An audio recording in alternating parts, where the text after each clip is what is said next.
जंहिंखे 4 महीना लगाइणा आहिनि, चिल्लो लगाइणो आहे त यादि रखो उहो पंहिंजे ख़र्च ते वञे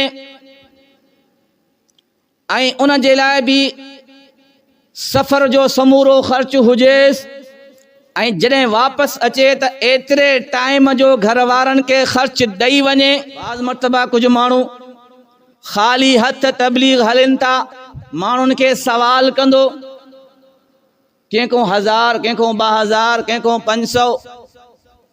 सही साल हणी आयो, 4 महीना हणी आयो, जॾहिं वापसि ईंदो असां अखियुनि सां अहिड़ा माण्हू ॾिठासीं जीअं 4 महीना हणी ईंदा, माण्हुनि खां सवाल कंदा, साईं 1000 ॾिजां, मां चिल्ले 4 महीननि ते वियल हुउसि, ख़र्च कोन्हे।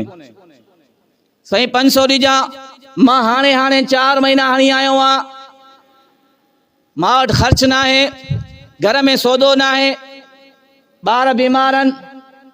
त इहो शख़्स दीन खे, तबलीग खे बदनाम करे थो।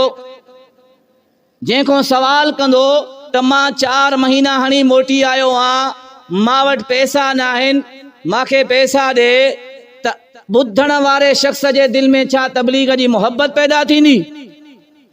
उन जे दिलि में छा पैदा थींदो त तबलीग वारा तबलीग हणी पिनण शुरू करनि था। दीन खे हक़ीर न समझो, हज फर्ज़ इबादत आहे, उन जे लाइ केतिरो ज़रूरी आहे त पाण वटि बुनियादी ज़रूरियात जो सामान हुजेसि, हज जो समूरो ख़र्च हुजेसि ऐं जेतिरा ॾींहं हज में लॻंदा ओतिरनि ॾींहंनि जो घर जो ख़र्च बि ॾेई वञे, पोइ उन जे मथां हज फर्ज़ आहे।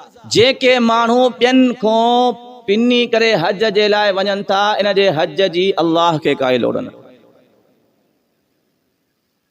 जॾहिं फर्ज़ न आहे त ज़रूरत छा आहे? तबलीग त 4 महीना चिल्लो फर्ज़ वाजिब न आहे। उन जे लाइ माण्हू जेकॾहिं बग़ैर ख़र्च जे निकिरी पए, वरी इज्तिमा ते माण्हुनि को सवाल, रायविंड में माण्हुनि को सवाल, सिरोज़े में माण्हुनि को सवाल, चिल्ले में माण्हुनि को सवाल, इहा दीन जी बदनामी आहे। कोई दुनिया जो आलिम सगोरो तव्हांखे इहा फतवा न ॾींदो, तव्हां ख़ाली हथ वञो, वेंदड़ बि सवाल कयो, वापसि अची वरी माण्हुनि खां सवाल कयो त मां चिल्लो हणी आयो आहियां। पंहिंजे ख़र्च ते बग़ैर कंहिंखां उम्मीद रखी जमात में वञो।